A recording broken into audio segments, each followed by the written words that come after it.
I want to underscore those of us who are in psychosocial care really believe that family is the most important group in our culture and in our society.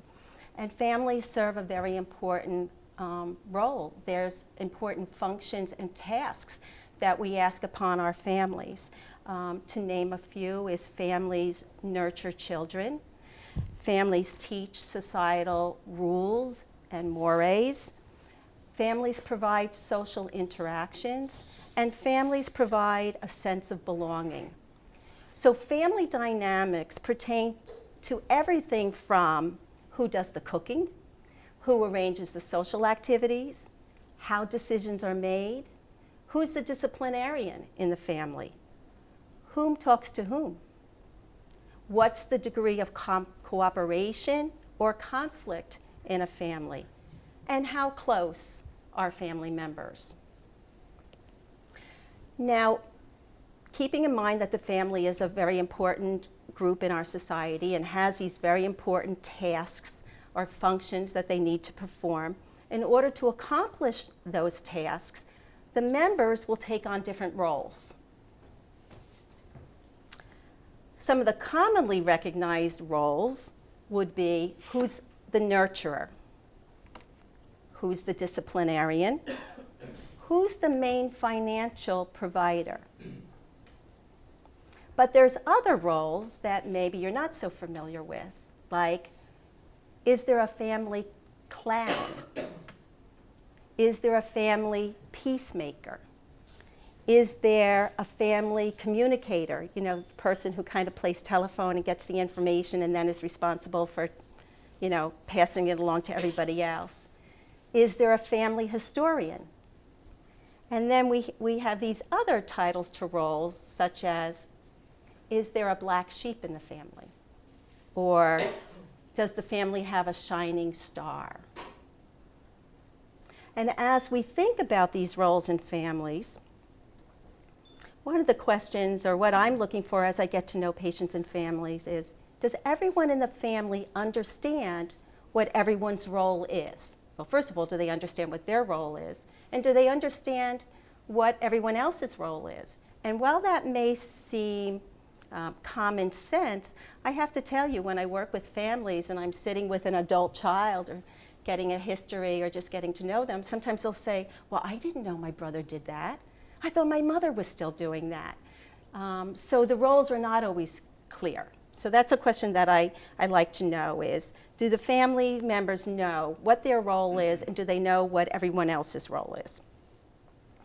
Now, when someone has an illness like a brain tumor, we need to know what role that person played in the family and how important that role is to the life of the family and the stability of the family.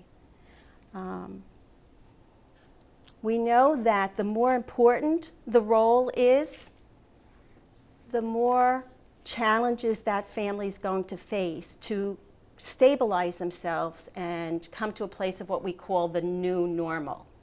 And I guess the best example I can give you of that is that if the person with the brain tumor, I don't like to use the word patient, so you'll see me struggle with that a little bit, trying to change the language. If that person was the only person in the family who drove, and because of their treatment they can't drive, then you can imagine that the family will feel a little topsy-turvy, feel a little unsettled, because they were dependent on this person for transportation.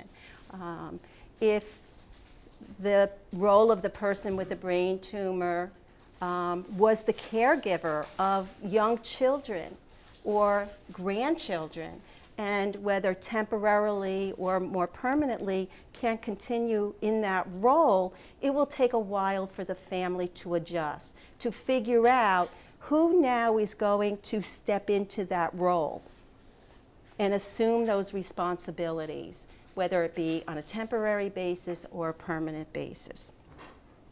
And so as I get to know the role that that person played, I have a better sense of how I might intervene, how I might be able to make it just a little easier for the patient and the family to readjust and to explore what their options are. Sometimes that's best done with a neutral person, somebody who can step outside the family and look a little objectively and kind of go over some options with the patient and family.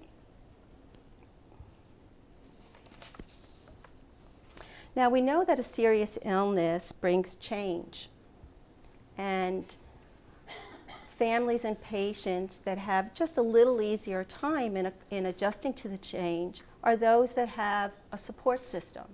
And that's a support system within the family and outside of the family.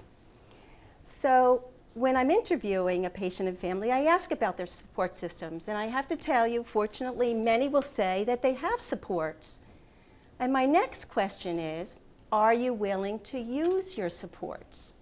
Because I have patients and families who say, oh, we have this large extended family, they're in the area, I have friends.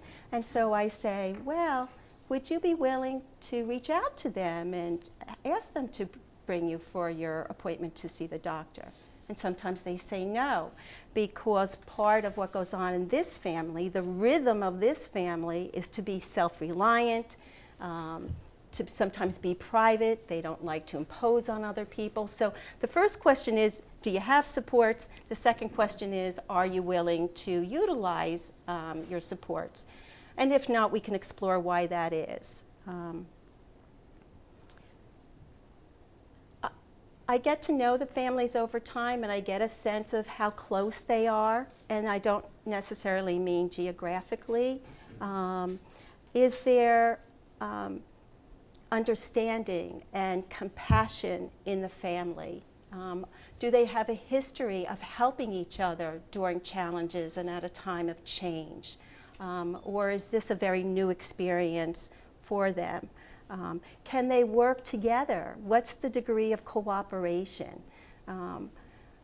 As all of you well know, there's a lot to adjust to. And there's a rearranging of priorities, and some families have a little bit more experience at doing that well and successfully, and others it's a brand new experience.